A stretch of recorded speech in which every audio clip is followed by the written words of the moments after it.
नहीं तो जो मन कहेगा वो करेंगे। क्या बात है।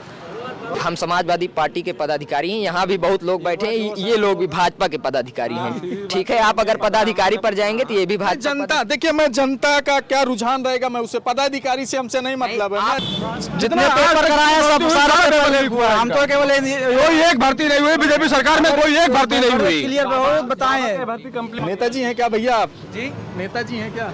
नहीं, आम इंसान है। नहीं, वर्दी तो पहने हैं तो मैंने सोचा पूछ लूं कि नेता हैं कि नहीं। क्या कह रहे हैं 300 प्लस जो है, और किसी बातें नहीं करना ना इसमें। कोलकाता रिटर्न है भाई, ये ममता बनर्जी के क्षेत्र के थे। हम लोग सीपीएम का देखे हैं। वामपंथी के लोग हैं क्या आप? वामपंथी के भी जुल्म देखे हैं, हम लोग टीएमसी के भी जुल्म देखे हैं। योगी सरकार के कार्यकाल में जितने भी गुंडे आतंकवादी अगर कहा जाए तो इस समय दिखाई नहीं पड़ रहे हैं। या तो जेल में है और या तो बिल में है। आप देख लीजिए, अभी एक हफ्ते में नहीं हुआ फरसा लगे, आज फरसा गिर गया है क्योंकि उसका अनावरण जूता पहन के किया गया था। जूता पहन करके उसको शिलान्यास किया गया, जूता पहन कर किया गया, इसलिए आज फरसा गिर गया है, वरना आज फरसा खड़ा होता। आंखें फ्यूज हो गई थी, हम वहाँ स्वयं थे, हम स्वयं थे। रुक जा।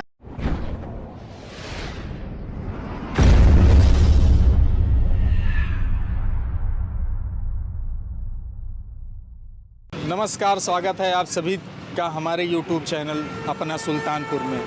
आज मेरी पूरी टीम पहुंच चुकी है विधानसभा 188, जो सुल्तानपुर का विधानसभा कहा जाता है। ये 5 विधानसभा है, 187, 188, 189, 199, 191। ये 5 विधानसभा है। तो 5 विधानसभा की सीटें 2017 में 4 तो बीजेपी के साथ में गई थी और 1 सपा के खाते में गई।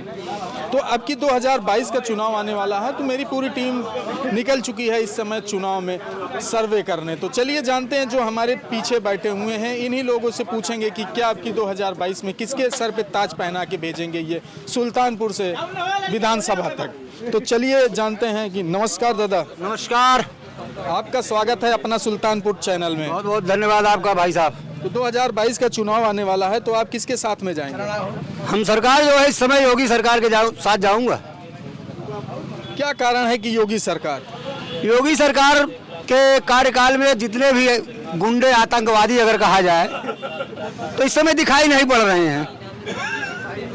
या तो जेल में है और या तो बिल में है, पहली बात। दूसरी बात, जितने भी जो है भूमाफिया थे, भूमाफिया, उनके सब जो है बुलडोजर सरकार, जो लोग कहते हैं बुलडोजर सरकार आ गई, उनको सबको बुलडोजर से धराशायी किया जा रहा है। केंद्र सरकार की बात कर रहे हैं कि राज्य सरकार की? मैं राज्य सरकार की बात कर रहा हूँ। केंद्र सरकार तो अपने में अजीब है।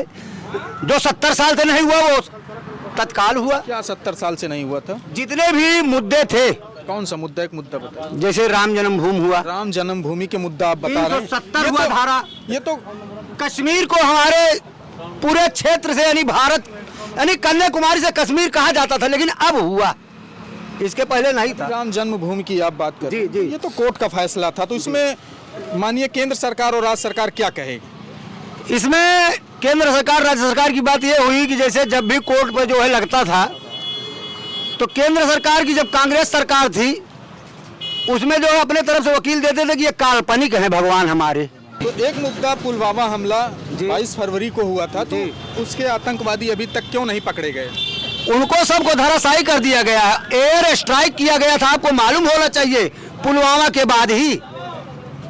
इतनी बड़ी। अब रही बात कि नाम से कि फला आतंकवादी नहीं मारा गया, तो चुन चुन के कैसे मारा जाएगा? जहां पूरा ग्रुप है तो ग्रुप ही खत्म कर दिया जाए। क्या है, फलाने मारे गए कि नहीं, फला आजा मारे गए, ये मारे गए, कैसे कहा जाए भाई? स्ट्राइक जो हुआ था उसको आप मानते हैं कि उसका बदला ले लिया गया? बिल्कुल लिया गया सरकार, बिल्कुल लिया गया। चलिए दूसरे लोगों से जानते हैं कि 2022 में जो सरकार बना रहे हैं किसके साथ में ये जाएंगे 2022 में? भाई साहब क्या नाम? दिनेश मिश्रा। दिनेश मिश्रा जी। 2022 का चुनाव आने वाला है, तो आप किसके साथ में जाएंगे? योगी के साथ। बीजेपी के साथ। बीजेपी में क्यों संतुष्ट हैं इतना, ये बताइए। इससे पब्लिक को बहुत राहत है जी। और जो ये 5 साल की सरकार चली डबल इंजन की, इसमें जनता को हर प्रकार से राहत मिली। इस कोरोना काल में जनता को बराबर राहत मिले, जिससे राशन पानी और खाद की समस्या, सिलेंडर की समस्या इस 5 साल में ख़त्म हुई। सिलेंडर की समस्या 5 साल में खत्म है जी, राशन की समस्या खत्म हुई, सिलेंडर की समस्या खत्म हुई। कृपया हमारे चैनल को लाइक करते रहें और कमेंट भी करते रहें। इस समय लाइव चल रहा है तो सुल्तानपुर लाइव जो चल रहा है एकदम लाइव चल रहा है, तो कमेंट लोग करते रहें हमारे चैनल पे, जो भी अपना सुझाव हो वो भेजते रहें। जी, तो अभी आप डबल इंजन की सरकार की बात जी, तो लाएंगे 2022 में बीजेपी की सरकार? बिल्कुल आएगी 100%। जी, आप भैया? बीजेपी की सरकार बनेगी। बीजेपी की सरकार। तो चलिए जानते हैं, कुछ लोग हमारे पीछे खड़े हुए हैं, ये बीजेपी के साथ में हैं कि सपा के साथ में हैं, कुछ सपा में जाएंगे या बीजेपी के साथ में जाएंगे। तो क्या नाम है भैया? योगेश तिवारी। योगेश तिवारी जी, आपका स्वागत है हमारे चैनल अपना सुल्तानपुर में। जी, बहुत बहुत धन्यवाद आपका। तो क्या कहेंगे कि 2022 में आप किसके साथ में रहेंगे? 2022 में आदरणीय अखिलेश यादव जी को मुख्यमंत्री बनाएंगे। अखिलेश यादव को मुख्यमंत्री बनाएंगे? बिल्कुल बनाएंगे। क्या कारण है कि अभी तो तमाम चीज़ें बीजेपी सरकार ने लागू की थी, चाहे वो सम्मान निधि हो, चाहे 500 रुपये, चाहे फ्री राशन की बात करें मैं जी, तो ये सब तो चल रहा है, तो फिर काहे भाग रहे हैं आप लोग छोड़ के अखिलेश यादव को? देखिए, फ्री राशन कोई गेहूं और चावल ये खाली चबाएगा नहीं। तेल का क्या रेट है? आप सरसों तेल 200 रुपया लीटर। तेल तो दिया जा रहा है सर जी, तेल दिया जा रहा है, लेकिन तेल किस क्वालिटी का दिया जा रहा है, जब आप उसको पैकेट फाड़ेंगे तब समझ में आएगा, वो तब समझ में आएगा। और ये कब तक देने का वादा किए हैं? जब तक चुनाव है, ठीक, ये मार्च तक कहे हैं, क्योंकि जो है सरकार इनकी अब जाने वाली है, तो अभी इस प्रकार के ये जो है प्रलोभन देंगे, राशन देंगे और इस प्रकार का काम करेंगे। लेकिन हम इस सरकार से पूछना चाहते हैं, इस सरकार में आज तक जितनी भी भर्तियां निकली हैं, सारी भर्तियों में खेल हुआ है, सारी भर्तियों का पेपर लीक हुआ है, रोजगार के नाम पर शून्य है ये सरकार। और आदरणीय अखिलेश यादव जी ने जब वो उत्तर प्रदेश, क्या आप समाजवादी पार्टी में क्या पद है आपका? क्या कितना गुण गा रहे हैं? हाँ, हम समाजवादी पार्टी के पदाधिकारी हैं। तभी इसीलिए नहीं, इसीलिए नहीं, ये अपना मत है। हम समाजवादी पार्टी के पदाधिकारी हैं, यहाँ भी बहुत लोग बैठे हैं, ये लोग भी भाजपा के पदाधिकारी हैं, ठीक है। आप अगर पदाधिकारी पर जाएंगे तो ये भी भाजपा। जनता, देखिए, मैं जनता का क्या रुझान रहेगा, मैं उसे पदाधिकारी से हमसे नहीं मतलब है, मैं जनता की बात किया, तब हम बता रहे हैं कि यहाँ पर भाजपा के भी पदाधिकारी बैठे हैं। तो चलिए भाई साहब, और काफी हमारे साथ में है नवयुवा जो हैं, इनसे क्या नाम है आपका? अमनदीप। अमनदीप जी, क्या 2022 में आप किसकी सरकार बनाएंगे? देखिए, सरकार बनाना हमारे ऊपर तो नहीं है। क्यों? मताधिकार, अब कितने साल के हुए हैं? अभी हम 18 साल के हैं। अब की तो वोट देंगे ना? कोई पता नहीं है, अच्छा, अभी कंफर्म नहीं हुआ है। 18 साल के हो गए हैं, तो अब की भैया वोट आपका पड़ेगा जी। किसको सरकार में आपको किस सरकार अच्छी लगती है, कौन सी? वैसे तो हमारी समझ से जो योगी सरकार में हम समझदार हुए हैं, योगी सरकार तो ठीक है। अब अगर बात की जाए सरकार की, तो सरकार में कोई कमी नहीं होती है, कमी हम आप में होती है। बात सही है कि नहीं, है ना? अगर आप ये कहेंगे ये सरकार ये नहीं कर रही है, अब भाई अगर घर बैठे नौकरी दे रहे हैं, जो बोलते हैं भर्तियां नहीं आ रही हैं, कितनी काबिलियत रखे हैं, पहले एक बार उनकी डिग्री चेक कर लीजिए। बोल रहे हैं आर्मी की भर्ती नहीं आ रही, कितना दौड़ लेते हैं, चेक तो कर लीजिए बात ना। आप भैया क्या किसकी सरकार बनाएंगे 2022 में? मोदी की सरकार। मोदी तो चुनाव लड़ नहीं रहे हैं यार, मोदी की सरकार की बना रहे हैं आप। योगी जी का, योगी जी। अच्छा, योगी सरकार, क्या कारण है योगी सरकार? नौकरी का कुछ मामला है क्या? नहीं, नौकरी सही लोगों को नौकरी मिल रही है। क्या करते हैं अभी आप? अभी हम पढ़ाई करते हैं, क्लास 10th में हैं। 10th में हो? यस। 18 साल हुए कि नहीं है? नहीं, अभी नहीं हुआ है, अभी मेरा 17 साल है। आइए फिर चलिए, ये पीछे जो हमारे खड़े हैं, ये इनसे भी पूछेंगे कि 2022 में किसके साथ में रहेंगे। क्या नाम है भैया आपका? अरे बोले तो संजीव द्विवेदी जी, 2022 में किसके साथ में जा रहे हैं? अरे वही योगी की सरकार बनाएंगे हम लोग। योगी सरकार। तो आइए भैया, कुछ और पूछते हैं, जो हमारे साथ में ये जो पीछे खड़े हुए हैं, इनसे भी पूछेंगे।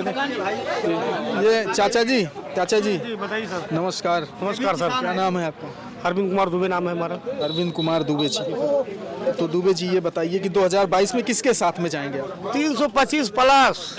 क्या 325 प्लस? ये ऐसे बता दीजिए। नहीं ऐसा नहीं है, दर्शक जो देख रहे हैं वो बोलेंगे 325 प्लस। तो क्या 325 प्लस? सरकार, मौजूदा सरकार जिसकी है वो 325 प्लस मान लीजिए। हम तो सोचे और किसी को कह रहे हैं 300 प्लस जो है, और किसी बातें नहीं करना ना इसमें। कोलकाता रिटर्न है भाई, ये ममता बनर्जी के क्षेत्र के थे। हम लोग सीपीएम का देखे हैं। वामपंथी के लोग हैं क्या आप? वामपंथी के भी जुल्म देखे हैं हम लोग, टीएमसी के भी जुल्म देखे हैं। अब जो है उत्तर प्रदेश को देख रहे और वहाँ भी देते थे हम लोग। कहाँ? वहाँ भी कलकत्ता में। जी जी जी जी। कहाँ चले हैं कलकत्ता से? अरे हमारा भी यहाँ घर द्वार है अपना, मतलब हुसैनी मकान है अपना। तो इस समय 300 प्लस में आप कह रहे हैं? 325 प्लस महाराज। 325 प्लस। थोड़ा बहुत पाएंगे सब, थोड़ा बहुत इधर। कारण क्या है कि 325? नहीं, विपक्ष भी रखना जरूरी है ना। बिना विपक्ष के कैसे सरकार बनेगी बताइए। नहीं विपक्ष की बात नहीं है। देखिए आप एक क्यों संतुष्ट है इतना, ये बताइए। अब संतुष्ट इसलिए है कि मतलब जो है सरकार बहुत सही चल रही है। कौन सी सरकार बहुत सही चल रही है? योगी सरकार बहुत सही चल रही है और ऐसे स्पीड बस पकड़े रहे और काम सही हो जाएगा। नहीं, मैं हमारे पूछने का प्रश्न जो है कि आप क्यों इतना संतुष्ट हैं? क्या आपको मिल गया कि आप पढ़ाई कर रहे हैं? मिला हमको तो भाई, हमारा तो राशन कार्ड भी दो साल से कट गया है, लेकिन जनता को इसका लाभ मिल रहा है। राशन मिल रही है, फ्री में मिल रही है, महीने में 2 बार मिल रही है। अच्छा, कोरोना काल में लोग ऐसे भी परेशान थे, विदेश का हालत खराब हो गया, तो ये भारत है। यहाँ तो भारत जो मतलब भेड़िया दसाल वाली हाल है। एक अरब 40 करोड़ की जनता में अगर इस तरह से बढ़िया से अगर मतलब काम बढ़िया हुआ है तो ये हम मोदी जी के लिए बहुत बढ़िया काम हुआ। बहुत बढ़िया। दर्शकों, यहाँ पे जो बीजेपी सरकार के समर्थक भी बैठे हैं, सपा के भी समर्थक बैठे हैं और कुछ लोग इधर भी खड़े हैं। मैं कैमरामैन को निर्देश भी दूंगा कि ये भाई साहब बैठे हुए हैं सामने, इनसे तो मैं सबसे आगे है। क्या भूतपूर्व प्रधान है? बहुत, क्या नाम है? ब्रिजेश सिंह। ब्रिजेश सिंह, हार्दिक स्वागत है, अभिनंदन है आपका हमारे चैनल सुल्तानपुर लाइव में। तो 2022 में किसके साथ में रहेंगे आप? वर्तमान सरकार के विधायक को टिकट मिलेगा तो उन्हीं के साथ रहेंगे, नहीं तो जो मन कहेगा वो करेंगे। क्या बात है, बहुत बढ़िया। वर्तमान विधायक कौन है आप? माननीय सूरभान सिंह। सूरभान सिंह। मान लीजिए उनको कल ऐसे सूत्रों के हवाले से खबर मिल रही है कि उनका टिकट कट गया है। उनका टिकट कट गया, सोचेंगे दूसरे के बारे में। दूसरे बीजेपी या सपा या जो कैंडिडेट अच्छा होगा उसी को वोट देंगे। अच्छा जी, हम विधायक को वोट देते हैं, मुख्यमंत्री प्रधानमंत्री को नहीं देते। हम विधायक को पसंद करते हैं। विधायक को पसंद करते। भाई साहब, आप देख सकते हैं एक शख्स हमको इस तरह से मिल गए। ये ना मुख्यमंत्री से वास्ता रखते हैं ना तो प्रधानमंत्री से। ये जो है ये विधायक से, क्या लोकल विधायक चाहिए कि दूर का कहीं? लोकल विधायक। हमारे विधायक बहुत सरल है। लोकल विधायक को ही पसंद करेंगे। जो लोकल विधायक यहाँ से चुनाव लड़ेगा, चाहे वो सपा से हो, चाहे बसपा से हो, चाहे कांग्रेस से। तो जो काम है, जो विधायक जी से आप इतना संतुष्ट हैं? तो हमारे क्षेत्र में कोई ऐसा गांव नहीं जिसमें सड़क न दिए हों। मंदिर है, मंदिर में 50 लाख रुपया दिए। और किसी के कोई कार्यक्रम पड़ता है, एक बार बुलाए पर कथा भी सुनता आ जाते हैं। भीड़ भाड़ लेकर नहीं चलते हैं, 3 लोग से आते हैं मात्र, किसी खर्चा नहीं बढ़ाते हैं। बहुत सरल, बहुत अच्छे, बहुत ईमानदार, जुझारू व्यक्ति हैं, विकास पुरुष हैं। जी, बहुत बढ़िया, बहुत अच्छे। ये दर्शकों आप देख सकते हैं कि जो ये हैं ये संतुष्ट हैं कि लोकल की वजह से संतुष्ट हैं। जी, लोकल और सरलता से, उनकी सरलता और लोकल की वजह से जो है संतुष्ट हैं। तो आइए चलिए जानते हैं। भाई साहब पीछे खड़े हैं, नेताजी हैं क्या लगता है? नेताजी हैं क्या भैया आप? जी, नेताजी हैं क्या? नहीं, आम इंसान है। नहीं, वर्दी तो पहने हैं तो मैंने सोचा पूछ लूं कि नेता हैं कि नहीं। क्या नाम है आपका? आदित्य मिश्रा। आदित्य मिश्रा जी हैं। जी आदित्य मिश्रा जी, ये बताइए कि 2022 में आप किसके साथ में जाएंगे? 2022 के चुनाव में हमारा अपना मानना है कि सरकार के ऊपर बहुत ज़्यादा ध्यान नहीं है। ध्यान जो है लोकल व्यक्ति जो चुनाव लड़ेगा या कैंडिडेट जो होगा उस पर देखकर हम अपना मत देंगे। चूँकि हमारी जो भी ज़रूरतें होती हैं हम डायरेक्टली सरकार से कहने नहीं जाते हैं, हम उनके जो नुमाइंदे होते हैं उनसे कहते हैं। और अगर हमारी बात सुनने लायक व्यक्ति दिखता है तो हम उससे कहेंगे। और अगर चारों में जो भी जितने भी प्रत्याशी रहेंगे उसमें हम अपना समझेंगे कौन हमसे गांव के हिसाब से जुड़ा हुआ है या फिर पढ़ाई लिखाई के हिसाब से जो जुड़ा है, जो जनता की समस्याओं को समझ सकता है, हम उससे जुड़ेंगे। चूँकि हम नरेंद्र मोदी या योगी आदित्यनाथ या अखिलेश यादव या मायावती को वोट देते हैं व्यक्तिगत, उनको दिमाग में रख के, तो हमारी जो भी समस्या होती है हम उनके पास तो जा नहीं पाएंगे। और हमारा जो लोकल कैंडिडेट होगा, अगर वो बसपा का ही काहे ना हो या सपा का हो या किसी भी पार्टी का हो, लेकिन अगर वो चुनाव जीतता है और हमें समझता है, हमारा उससे अट्रैक्शन है, तो हम उससे काम कहेंगे। और अगर वो पद पे है तो उसकी इतनी क्षमता होगी कि वो हमारा कार्य करा ले जाएगा। चूँकि विधायक बनने के बाद इतनी तो क्षमता आ ही जाती है कि हम जैसे जो नौजवान हैं उनकी जो मूल समस्याएं हैं, बेरोजगारी हुआ या हुआ, अगर वो चाहेगा तो हमको मतलब उस समस्या से निजात दिला सकता है। तो मेरा मानना है कि व्यक्तिगत होना चाहिए चुनाव। लोकल का जो हो, लोकल चुनाव हमेशा व्यक्तिगत होना चाहिए। चुनाव पार्टी पर होकर हमेशा दूसरी तरफ डाइवर्ट होता है।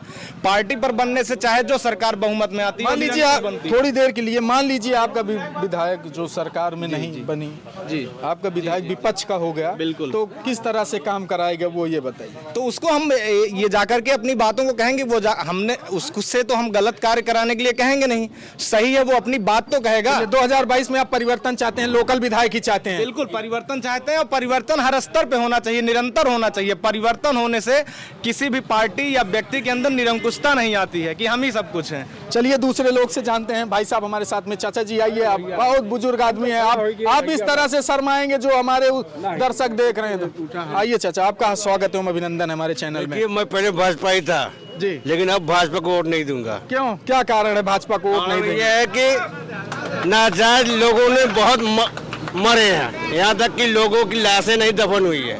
कोरोना काल था, तो एक बीमारी है ना। कितनी मुसीबतें झेली लोगों ने, पब्लिक ने कितनी, जनता ने कितनी मुसीबतें झेली है। बस मैं यही इतना कहना चाहता हूँ, मैं आदित्यनाथ योगी का वोट नहीं दूंगा, सपा को दूंगा। सपा को? क्या फ्री राशन वासन नहीं पा रहे हैं क्या आपका? कुछ हमारे कार्ड ही रहे, क्या फ्री मिलेगा? अच्छा, आप देंगे 2022 में, परिवर्तन चाहते हैं कुल मिलाकर? चाहते हैं, जैसे जो प्रधान कह रहे हैं वही मैं भी कह रहा हूं। दर्शकों, आप भैया क्या नाम है? आशीष मिश्रा। आशीष मिश्रा, 2022 में किसके साथ में जाएंगे? 2022 में माननीय अखिलेश यादव जी की सरकार बनने जा रही है पूरे बहुमत से। और योगी जी जो है ये ना तो रोजगार दिए हैं युवाओं को जी, और इनके शासनकाल में इतना भ्रष्टाचार हुआ है, महिलाओं का चीर हनन से लेके किसानों के ऊपर कुचला तक गया है गाड़ी से। तो ये पूर्ण रूप से फेल है सरकार। ये दोबारा सत्ता में 15 साल बाद आई थी ना, इसके बाद अब ये फिर 15 साल बाद आएगी। नहीं, कुछ लोग कह रहे थे, जो किसान आंदोलन भी कर रहे हैं, जो किसान कुछ लेंगे वो खालिस्तानी या पाकिस्तानी या उग्रवादी कहें, तो इस तरह से बोल रहे हैं जो यहाँ पे आपके ही क्षेत्र में समर्थक जो इस तरह। नहीं, वो किसानों को खालिस्तानी आतंकवादी यही से संबोधित ही करेंगे। वो किसानों का सम्मान करने नहीं जानते, केवल बेइज्जत मारने जानते। हाँ, पीछे से गाड़ी चढ़ा दिया जाए, महिलाओं का चीर हरण हो रहा है। और भगवान परशुराम की छुट्टी इन्होंने 15 छुट्टी जब आए 15 छुट्टी काटी इन्होंने, उसमें एक छुट्टी थी भगवान परशुराम जी का, उनको ये बता के छुट्टी कैंसिल कर दी गई कि ये महापुरुष हैं, ये भगवान को उनका भगवान वो हटा, महापुरुष उनको घोषित कर दिए। परशुराम जी को किसने घोषित किया था? योगी जी ने। परशुराम जो है भगवान विष्णु के 6वें अवतार हैं और राम जो है वो 7वें अवतार हैं, और इस समय वो चिरंजीवी हैं। उनको इन्होंने महापुरुष बता के छुट्टी उसको कैंसिल कर दिया। चलिए जानते हैं कि 2022 का जो रुझान है, तो कुछ अभी खिचड़ी टाइप में लग रहा है यहाँ पे कि कोई सपा के साथ में जा रहा है तो कोई जो है बीजेपी के साथ में जा रहा है। तो कुछ लोग हमारे साथ में हैं, ये चलते हैं रोड की तरफ, तो ये दो दादा दिख रहे हैं, सबसे बुजुर्ग हैं, हमको लगता है कि ये जाएंगे। दादाजी क्या नाम है? कहाँ बोले आप? नहीं बोल दी। एक बार बता दीजिए क्या नाम है? बांकेलाल। बांकेलाल। किसके साथ में जाएंगे 2022 में? अखिलेश यादव। अखिलेश यादव। अखिलेश यादव से बीजेपी जब से आई है महंगाई इतनी बढ़ गई है जिसका कोई जवाब नहीं है। कड़ुआ तेल कांग्रेस सरकार थी, सरसों का तेल जो था वो 100 रुपए में लेते थे, आज 200 रुपए लीटर हो गया है।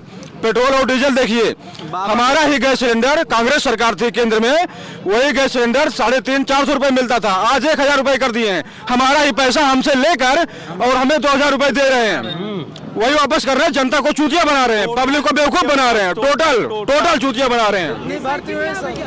और आज तक इनके 5 साल में योगी जी के बता दे, अगर कोई ये बता दे अगर कोई भर्ती हुई हो तो सारा पेपर लीक हुआ है। जितने विद्यार्थी हैं, जितने पेपर कराए सब सारा पेपर लीक हुआ है। हम तो केवल कोई एक भर्ती नहीं हुई बीजेपी सरकार में, कोई एक भर्ती नहीं हुई। क्लियर बताएं। भर्ती कंप्लीट कौन कौन क्या कराया है?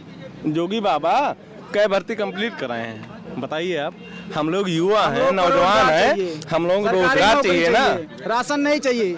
ठीक है। ये हम लोग नमक रिफाइंड से हम लोग जीवन नहीं बीतने वाला है, ठीक है। भैया आ जाइए। भाई साहब क्या नाम है आपका? गौरव श्रीवास्तव जी, ये बताइए 2022 में किसके साथ जाएंगे? भाजपा सरकार बनेगी ना बनी हो, जो राम को लाए हैं भैया ना बनी हो, जो राम को लाए हैं वो कृष्ण को लाएंगे। 2022 में हम फिर से भगवा लहराएंगे। आप लोग पत्थर को पीस के कभी मैदा नहीं हुआ, जो मोदी योगी को हरा दे माई का लाल ऐसा पैदा नहीं हुआ। नहीं, क्या संतुष्ट हैं आप इतना बीजेपी से? कोरोना आया, कहाँ थे बाकी पार्टी वाले? मोदी नहीं हो तो खाने पीने लोग मर जाते। 2-2 बार राशन दे रहा है फ्री में, गेहूं चावल से लेके जो है तेल और साबुन तक दे रहा है। और क्या चाहिए? चना मिल रहा है। शिक्षा रोजगार चाहिए लोगों का, ये मुद्दा है। पहले सरकार थी, भर्ती 3 प्रक्रिया थी। पहले भर्ती निकलती थी, चाचा भतीजा बुआ बबुआ सब झोला ले निकल पड़ते थे पैसा वसूलने। आज मोदी सरकार में फ्रेश होता है भर्ती, और 4.5 लाख नौकरी दी। पहले सरकार में क्या होता था, सारी भर्तियां कोर्ट में अटक जाती थी। 2016 भर्ती निकली, आज भी पेपर तो लीक हो रहा है। इस सरकार में क्या कह रहे भैया? इन्हीं के विधायक पेपर लीक कर रहे हैं। टोटल भाजपा के विधायक, 3 विधायक थे भी सम्मिलित उसमें। अखिलेश यादव पूर्ण बहुमत से सरकार बनाने जा रहे हैं। योगी मोदी केवल खेत में साढ़ हाँकते रह जाएंगे। आप क्या कहेंगे भैया? देखिए बच्चा ये पूछ रहा है कि आपसे सवाल। कौन से विधायक हैं लीक कर रहे हैं? पूछिए तो, कौन विधायक का नाम बताएं। हवंती नहीं माना जाता, तथ्य बात होती है। आज गुंडे माफिया 2 फीट कब्र के अंदर में दबे हुए पड़े हैं, सड़े जा रहे हैं। अतीक अहमद को कोई 10-10 जज थे, 10-10 जज अतीक अहमद का केस सुनने से इनकार कर दिए थे। आज जेल में सड़ रहे, माफी मांग रहे, भैया हमको बाहर निकाल दे। माफिया ले 25,000 इनामी है धनंजय सिंह 25,000 इनामी है। खुलेआम टूर्नामेंट के उद्घाटन कर रहे हैं वो, उनको पुलिस पकड़ नहीं पा रही है। और खुशी दुबे को, जो जिनका कोई कसूर नहीं है, वो जेल में सड़ रही हैं, क्या कहेंगे भैया? बोलिए। देखिए, ये ब्राह्मणों को भड़काना चाहते हैं। अब ब्राह्मण इतना नासमझ नहीं है जिन्हें ये भड़का पाएंगे। उनकी बुद्धि के सामने ये कुछ है, वो उनको भड़का पाएंगे। ब्राह्मणों कौन भड़का पाएगा? अगर 100 पाएगा, अच्छा कोई नहीं भड़का पाएगा। डिप्टी वो एसपी था, मिश्रा था, वो मरा था, वो भी ब्राह्मण था। 8 पुलिसकर्मी मरने थे, 3 उसमें ब्राह्मण थे। जिस डिप्टी सीएम को उसने उड़ाया था भरे थाने में घुस के, जो राज्य मंत्री थे, वो भी पंडित थे। देखिए मेरा एक प्रश्न और है आपसे। ये जो सरकार है 200+ ब्राह्मणों का इनकाउंटर भी करवा दिए। ऐसा कोई सरकारी तथ्य है कि ऐसे हवन चल रहा है? 200+ इनकाउंटर नहीं हुआ। यही एक विकास दुबे आतंक, जो अपराध करेगा वो जाएगा जमीन के नीचे, चाहे जो हो। अब ब्राह्मणों बहका नहीं पाएंगे ऐसे भड़का। राम मंदिर की बात मिश्रा जी थे, उन्होंने अखिलेश यादव से कहा कि भैया हम कानून बना के राम मंदिर बनाना चाहते हैं, तब इनकी सरकार थी। इन्होंने मिश्रा तुरंत सस्पेंड कर दिया। तब कहाँ गए थे? खुद को किस का वंशज बताते हैं, हम मानते हैं आप हैं, लेकिन आप कह दीजिए मंदिर प्रश्नों का उत्तर है आपके पास? जी बिल्कुल है। क्या है उत्तर बताइए। चुनाव बाद बताएंगे। चुनाव के बाद बताएंगे आप? नतीजा आपके सामने होगा। सरकार जो है अखिलेश भैया की आएगी। अखिलेश भैया की। और आपसे एक बात और, अगर आज पूर्व मुख्यमंत्री माननीय अखिलेश यादव जी अपने चुनाव घोषणा मगर ये कह देते हैं कि सपा की सरकार बनने के बाद हम मथुरा में श्री कृष्ण की मंदिर को बनवाएंगे, आज हम भाजपा छोड़ के हम सपा ज्वाइन कर लेंगे, लेकिन वो अपने चुनाव घोषणा में कहें अगर तो मैं भाजपा से छोड़ दूंगा, मैं सपा में आ जाऊंगा। अभी कुछ दिन पहले अभी लखनऊ में माननीय अखिलेश यादव जी फरसे को जो है उद्घाटन किए थे। जी, सपा के सुप्रीमो प्रमुख जो है अखिलेश यादव ने उद्घाटन भी किया है। उद्घाटन किए थे, लेकिन ये फरसा क्या जो है 1-2 साल पहले भी हो सकता था। आज राजनीति से जोड़ेंगे इसको। 5 साल से ये मुहिम चल रही है। हम बताते हैं, अगर ये फरसा 2 साल पहले भी लग सकता था, आज लगने का है राजनीतिक कारण। और एक चीज जान लीजिए, राजनीतिक कारण से अगर कोई चीज कार्य किया जाता है वो हमेशा फलित नहीं होता। आप देख लीजिए, अभी 1 हफ्ते भी नहीं हुआ फरसा लगे, आज फरसा गिर गया है, क्योंकि उसका अनावरण जूता बन के किया गया था। जूता पहन करके उसको शिलान्यास किया गया, जूता पहन कर किया गया, इसलिए आज फरसा गिर गया है, वरना आज फरसा खड़ा होता। की आंखें फ्यूज हो गई थी, हम वहाँ स्वयं थे, हम स्वयं थे। नहीं वो मोजा था, जूता नहीं वो मोजा था, हमारे पास उसका वीडियो है। मोजा पहने थे, ये आंख में लेंस लगवाए पहले आंख में। और सुनिए दर्शकों आप देख सकते हैं किस तरह से जो और बता ये बात ये बात कर रहे हैं। आज फरसा, आज ये चुनाव आ गया है तो ये फरसा लगवा रहे हैं। फरसा में अभी और सुंदरीकरण बाकी था, ये सुंदरीकरण हो रहा है, उसके होने के बाद फिर से फरसा लगेगा। और फरसा कह रहे फरसा गिर गया है, गिर नहीं गया, उसका सुंदरीकरण होने में कुछ बाकी था और कार्यक्रम नजदीक आ गया था। पहले सुनिए आप, फरसा जो है हमारे लम्हुआ विधानसभा के पूर्व विधायक माननीय संतोष पांडे जी 5 साल पहले से ये मुहिम चला रहे हैं कि वो पहले 5 साल पहले ऐलान कर चुके थे कि भगवान परशुराम की मूर्ति की स्थापना वो 5 साल पहले कर चुके थे। वो अब आके जो है वो कार्य उसका क्या कहेंगे प्रधान जी? हमारे किनारे खड़े होकर मुस्कुरा रहे हैं, मैं इनके पास चलता हूं सीधे। क्या कहेंगे प्रधान जी आप इस पे? बात भाजपा जो अच्छा की है उसका समर्थन है, नो डाउट, लेकिन जो जिसने अच्छा किया है उसका समर्थन होगा। मेरा कहने का मतलब जो भाजपाई कह रहे हैं वो जूता पहन के अनावरण किए हैं। संतोष पांडे और अखिलेश यादव, यूपी में अखिलेश यादव और संतोष पांडे में इस विधानसभा में 38 विधानसभा में आपके संतोष पांडे के जो मूर्ति का अनावरण की बात हो रही, जूता पहन के अनावरण किए हैं, उसका मैं पूरी तरह खंडन करता हूं। वो अनावरण जूता पहन के नहीं किए हैं, उसको जिसके पास आंखें होंगी वो जूम करके देखेगा, वो पैर में मोजा है ना कि जूता है, वो बिल्कुल गलत है। उसका मैं समर्थन मतलब कतई नहीं करता हूँ भाजपा। चलिए अगले नेक्स्ट में आऊंगा। रही बात क्रिमिनल वाली रही बात क्रिमिनल वाली, तो इस सरकार में सबसे ज्यादा ब्राह्मण और यादवों का इनकाउंटर हुआ है, सबसे ज्यादा। दर्शकों आप देख सकते हैं, हमारी बात सुनिए, जब चुनाव आता है तो कहें आप ये जातिवाद का, देखिए जातिवाद यहाँ पे नहीं, जातिवाद वगैरह वगैरह एजेंडा ले क्यों आते हो आप? विकास की बात करिए, क्या शिक्षा? एक मिनट, आप विकास की बात करिए, आप रोजगार की बात करिए, हम लोगों को विकास की बात कर रहे हैं, ये कह रहे हैं आज की ये जो चुनाव नजदीक आ गया, फरसा लग रहा है ना। जब चुनाव नजदीक आ गया तो बच्चों के हाथ में टैबलेट दे रहे हैं और जो हमारे पूर्व मुख्यमंत्री जी लैपटॉप वितरण किए थे शिक्षकों के लिए। आज इसमें 1 किलो रिफाइंड और राशन नमक बालू है इसमें। गोमती नदी का दर्शन होगा मात्र 100 मीटर, इसी रोड पे गोमती नदी का दर्शन होगा। 100 मीटर विधायक को क्यों चुनते हैं आप लोग की जो आपकी समस्या ना सुने, ये बताइए। इसीलिए तो कह रहा हूँ मैं गलत है सरासर। जो अच्छे काम है उनके हैं, धारा 370 अच्छे कार्य हैं। देवमणि विधायक यहाँ से माननीय देवमणि जी विधायक है मौके पे प्रेजेंट टाइम पे, अगर वो बता दे कि हमने 5 साल में कभी ये रोड बनवाई हो, दिखाई नहीं पड़े, इधर दिखाई नहीं पड़े विधायक जी। पूरे विधानसभा में देवमणि ने विकास के नाम पे कुछ नहीं किया, कुछ भी नहीं किया। वीडियो देखने के लिए धन्यवाद सुल्तानपुर। वीडियो पसंद आई हो तो लाइक करें, कमेंट बॉक्स में अपना सुझाव दें और अपने मित्रों से वीडियो शेयर करना न भूलें। अगर आपने अपना सुल्तानपुर चैनल अब तक सब्सक्राइब नहीं किया है तो नीचे दिए गए लाल बटन के सब्सक्राइब बटन को क्लिक करें और बेल आइकन अवश्य प्रेस करें। सुल्तानपुर से जुड़ी वीडियो के लिए बने रहें अपना सुल्तानपुर चैनल से। धन्यवाद सुल्तानपुर।